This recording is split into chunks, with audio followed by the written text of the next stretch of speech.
Welcome to மிலேலே magic என்னோட YouTube channel. So நான் YouTube ஆரம்பித்ததுக்கு 3 reason இருக்குது. ஒன்று, எனக்கு ஃபுட் ரொம்ப பிடிக்கும், சமைக்கிறதும் ரொம்ப பிடிக்கும், சாப்பிட்றதும் ரொம்ப பிடிக்கும். செகண்டு, என்ன பண்ணால் நம்ம ஸ்கின் நல்லாகும், என்ன பண்ணால் நம்ம நல்லா தெரியும் அப்படின்னு சொல்லிட்டு மேக்கப்பில் அண்ட் ஸ்கின் கேரில் நிறைய ட்ரை பண்ணுறது பிடிக்கும். ஸோ மூணாவது, ட்ராவல். அஃப்கோர்ஸ் ட்ராவல் ரொம்ப பிடிக்குங்க. சிம்பிளாக சொல்லணும்னா எங்கேயாவது ஊர் சுற்றணும், அது ரொம்ப பிடிக்கும். ஸோ இந்த 3 விஷயமும் பிடிச்சிட்டு டைமும் நிறைய இருக்குது.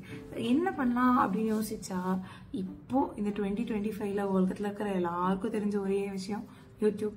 அவ்வளோதான் நானும் பண்ணேன். பெருசாக வந்துட்டு இன்ஃபர்மேஷன் கவர் பண்ணி இந்த உலகத்துக்கு ஷேர் பண்ணி ஒரு பெரிய இம்பேக்ட் கிரியேட் பண்ணுற அளவுக்கு என்னால் பண்ண முடியுன்ற நம்பிக்கை இப்போதைக்கு எனக்கு இல்லை.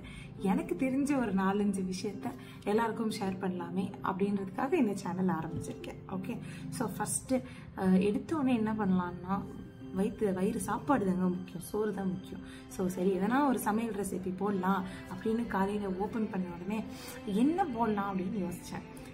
எடுத்த உடனே எல்லாருக்கும் ரொம்ப ஸ்பெஷலுன்றது அவங்களோட அம்மா, கரெக்டாக? ஸோ ஒரு அம்மா சென்டிமெண்ட்டில் அம்மாவோட ரெசிபியோட ஸ்டார்ட் பண்ணலாம் அப்படின்னு ஸ்டார்ட் பண்ணியிருக்கேன். என்னென்னா, எல்லார் வீட்லேயும் எஸ்பெஷலி தமிழ் ஃபேமிலிஸில் காலையில் டிஃபன்னு எடுத்தோன்னு வச்சுக்கோங்களேன், மெஜாரிட்டி என்ன இருக்கும்? இட்லி, தோசை, இடியாப்பம், பணியாரம், இவ்வளோ தானே. இதில் நம்ம சைட் டிஷ்னு ஒன்று பண்ணணும், ஹெல்த்தியாக பண்ணணும், நிறைய வெஜ்ஜீஸ் இருக்கணும், அதில் நிறைய ப்ரோட்டீன் இருக்கணும்.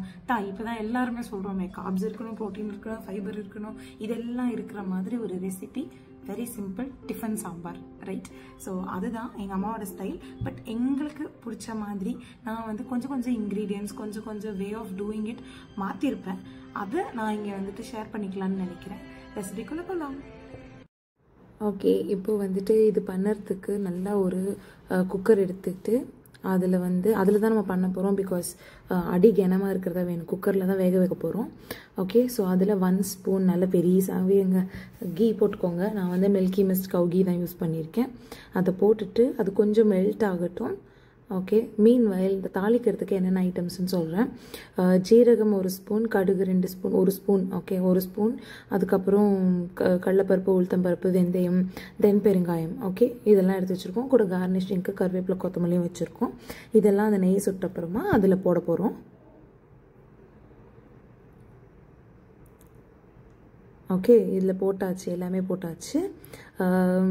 இது வந்துட்டு நம்ம வந்து எல்லா காயும் சேர்த்து போட போகிறோங்க. ஸோ உங்களுக்கு வந்துட்டு எல்லா ஃபைபரு, உங்களுக்கு வந்துட்டு அது சாம்பார் மாதிரி பண்ணுறதுனால அதில் பருப்பு இருக்குது, அதனால கொஞ்சம் ப்ரோட்டீன். இதில் எல்லா ப்ரோட்டீனும் வந்துடுமா உங்களுக்கு தேவையானதுன்னு கேட்டால் இல்லை. பட் அட்லீஸ்ட் ஒரு மீலில் கொஞ்சம் சேர்த்துக்கிறது ரொம்பவே நல்லது தான். ஓகே, இப்போ இந்த பருப்பு, இந்த தாளிக்கிற எல்லாத்தையும் போட்டோம்ல, எல்லாத்தையும் போட்டுட்டு லைட்டாக வதக்கி விட்டுருங்க. ஏன்னா ஒரு சைடில் ஒரு பருப்பு நிறைய வறுபட்டுரும், இன்னொரு சைடில் ஆகாது.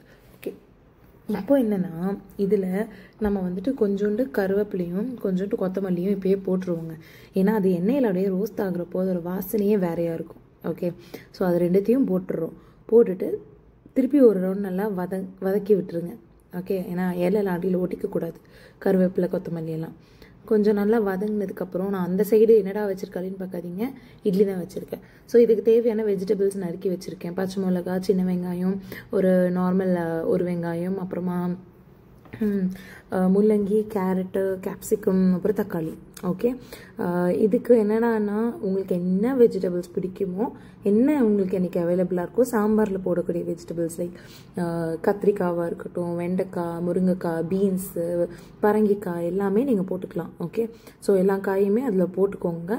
நான் ஒட்டுக்காவே எல்லா காயும் போட்டுடுறேன். ஏன்னா எல்லாமே நம்ம குக்கரில் போட்டு வேகதாங்க வைக்க போகிறேன். And this is mornings, week day mornings especially பறக்க ஒரு சாம்பார் பண்ணணும், ஆனால் ஹெல்த்தியாக பண்ணணும்னா இது ஃபாலோ பண்ணிக்கலாம். ஓகே, எல்லாத்தையும் உள்ளே போட்டுக்கோங்க. But because it is tiffin sambar, நீங்கள் வந்துட்டு கத்திரிக்காய், வெண்டைக்காய், முருங்காய் அதெல்லாம் ஹெவியாக போட்டிங்கன்னா உங்களால் சாப்பிட முடியாது. ஸோ கொஞ்சம் லைட்டாக வச்சுக்கிட்டிங்கன்னா நீங்கள் இது வந்து பிரேக்ஃபாஸ்ட்டுக்கு இது ஒரு நல்ல ஆப்ஷன். ஓகே, இது எல்லாத்தையும் கலரி விட்டுட்டு நெக்ஸ்ட்டு இதுக்கு தேவையான ஸ்பைசஸ் ஆட் பண்ணணும். ஓகே, நான் இங்கே வந்து பக்கத்துலேயே ஒரு தட்டில் நான் அதுக்கான ஸ்பைசஸ்லாமும் எடுத்து வச்சுருக்கேன். இவ்வளோ காய்கறி நம்ம சாப்பிட்றோமோ அவ்வளோ நல்லதுங்க. ஓகே, முடிஞ்ச அளவுக்கு எல்லாத்தையுமே ஆட் பண்ணிக்கோங்க. ஸோ இதில் வந்து நான் 2 ஸ்பூன் சாம்பார் பவுடர், 1/2 ஸ்பூன் மஞ்சள் பொடி, அதுக்கப்புறம் 1 spoon amchur powder, try mango powder and உப்பு இது எல்லாமே எடுத்து வச்சுருக்கேன். அதையும் நான் போட்டுட்டேன். ஓகே, அதில் ஆம்ச்சூர் பவுடர் வந்து ட்ரை மேங்கோ பவுடருங்க. அதுதான் நமக்கு மொத்த புளிப்பே சாம்பாருக்கு. புளி நம்ம ஆட் பண்ணல. நெக்ஸ்ட்டு நான் வாஷ் பண்ணி வச்சுருக்கிற தோர் தாலும் மூங் தாலும் ரெண்டும் ஈக்குவல் குவான்டிட்டிஸ் நான் போட்டிருக்கேன். உங்களுக்கு சாம்பார் எவ்வளோ திக்காக வேணுமோ அதுக்கேற்ற மாதிரி நீங்கள் பருப்பு ஆட் பண்ணிக்கோங்க. ஓகே, நான் இது ரெண்டுமே சேர்த்து ஒரு 1/2 கப் கூட வரல. பிகாஸ் நம்ம டிஃபனுக்கு கொஞ்சம் தண்ணியாக இருந்தால் தான் நல்லாயிருக்கும். ரொம்ப இந்த அரைச்சி விட்ட சாம்பார் மாதிரி திக்காக பண்ணால் டிஃபனுக்கு செட் ஆகாது. ஸோ இது எல்லாத்தையும் போட்டுட்டு நல்லா மிக்ஸ் பண்ணி விட்டுடுங்க. உப்பு எல்லா பக்கமும் போகிற மாதிரி எப்படியும் தண்ணி விட்டுருவோம். ஸோ அது ஒன்றும் நமக்கு பிரச்சனை இல்லை. ஓகே, நெக்ஸ்ட்டு இதில் வந்துட்டு 2 கப்பு தண்ணி எடுத்துக்க போகிறோம். ஓகே, அந்த காய் வந்துட்டு எல்லாமே, ஏன்னா காயில் அதில் தக்காளி இருக்குது, வெங்காயம் இருக்குது, முள்ளங்கி இருக்குது, எல்லாமே நீர்க்காய் தான் ஆல்மோஸ்ட். ஓகே, கேப்சிகம் எல்லாமே நீர்க்காய் தான். அதனால நீங்கள் வந்துட்டு கம்மியாகவே தண்ணி விட்டால் கூட போதும். அதாவது 2 கப்பு. ஓகே, இது கரெக்டாக பாருங்கள். அந்த காயெல்லாம் முழுங்குற அளவுக்கு நான் விட்டுருக்கேன் தண்ணி. ஸோ அது தண்ணி இது போதும். இது ஆனதுக்கப்புறமா இது நல்லா மிக்ஸ் பண்ணி விட்டுடுங்க. ஒரு மொத்தமாக ஒரு 10 செகண்ட்ஸ் லைட்டாக அது அப்படியே சூடாகிறப்போ மிச்சம் வச்சுருக்குறோம் இல்லையா கருவேப்பிலை, கொத்தமல்லி, அதையும் எடுத்து கட் பண்ணி இதில் ஆட் பண்ணிவிடுங்க. ஓகே, ரெண்டுமே போகட்டும். இதை போட்டுட்டு, ஏன்னா இதெல்லாம் ஃபைனலி கார்னிஷிங்க்கு வேறங்க. பட் அதோட சத்தெல்லாம் அப்படியே உள்ள மொத்தமாக இறங்கி ஸ்பூனுக்கு ஸ்பூன் அந்த ஃப்ளேவர் வரணும்னா இது குக்கர் மூடுறதுக்கு முன்னாடியே போட்டு பண்ணாதான் அந்த ஒரு ஃப்ளேவர் நல்லாயிருக்கும். தப்பே இல்லை. நீங்கள் குக்கர் ஆஃப் பண்ணி நீங்கள் போட்டுக்கிற போது கூட இன்னும் ஒரு 4 கருவேப்பிலை, கொத்தமல்லி போட்டுக்கிறதுல தப்பே கிடையாது. அது இன்னுமே கூட நல்லாயிருக்கும். ஓகே, இது எல்லாத்தையுமே குக்கரில் போட்டு நல்லா மிக்ஸ் பண்ணிவிட்டு குக்கர் மூடி நான் வந்து விசிலோடையே தான் எடுத்துக்க போகிறேன். எடுத்துட்டு இதை வந்து குக்கரை மூடிட்டு விசிலோடு மூடிட்டு சிம்மில் இல்லைன்னா மீடியமில், ஓகே, உங்களோட கேஸ் ரேஞ்ச் பொறுத்துட்டு நீங்கள் சிம்முக்கும் மீடியமுக்கும் நடுவில் வச்சிங்கன்னா கூட ஓகே, வச்சுட்டு நீங்கள் வந்துட்டு அதை 3 விசில் ஆனதுக்கப்புறம் ஓப்பன் பண்ணிங்கன்னா நல்லா வந்துட்டு உங்களுக்கு வெந்துட்டுருக்கும். ஓகே, நல்லா திக்காகவே வந்திருக்கும். நீங்கள் வந்து அதை எடுத்துக்கலாம். எடுத்துட்டு என்னென்னா உங்களுக்கு என்ன டிஃபன் வேணுமோங்க. இன்றைக்கி எங்கள் வீட்டில் நான் சொன்னேன்ல பக்கத்தில் வந்து சரி இட்லி தான் ஆகிட்டுருக்குன்ட்டு, நான் வந்து ஒரு கப்பில் 2 இட்லி போட்டு வச்சுருக்கேன். அந்த இட்லி மேலேயே ஒரு நல்லா அவங்களுக்கு அப்படியே கமகமகன்னு இருக்கணும். இட்லி தனியாக தெரியவே கூடாது. அப்படியே ஃபுல்லாக சாம்பார் அவன் இழுத்துக்கிட்டு நல்ல டேஸ்ட்டாக இருக்கணும். அந்த மாதிரி நல்ல ஃபுல்லாக இட்லி அடியில் இருக்கிறதே மறைச்சிடணுங்க. அந்த அளவுக்கு சாம்பார் ஊற்றிட்டு அது கீழே வச்சுட்டு நல்லா முதல்ல போட்டோம், ஞாபகம் இருக்கா, நம்மளோட கீ அது 1 ஸ்பூன் எல்லாருக்கும் சேர்த்து போட்டோம்ல, இப்போ கொஞ்சம் அதில் மேலே போட்டுட்டு அதை அப்படியே அந்த ஸ்பூனில் இருக்கிறத வேஸ்ட் பண்ணிடாதீங்க. அப்படியே அந்த பவுல்லையே போட்டு லைட்டாக அப்படி தொட்டு விட்டுட்டிங்கன்னா அதுலேயும் ஆகிடும். அவ்வளோதான், சாம்பார் இட்லி ரெடி. ஸோ இதே மாதிரி நிறைய ரெசிபீஸ் வேணும்னா சேனலை சப்ஸ்கிரைப் பண்ணிக்கோங்க. நிறைய இன்ட்ரெஸ்டிங் டாபிக்ஸ் பேசலாம். See you again. Bye bye.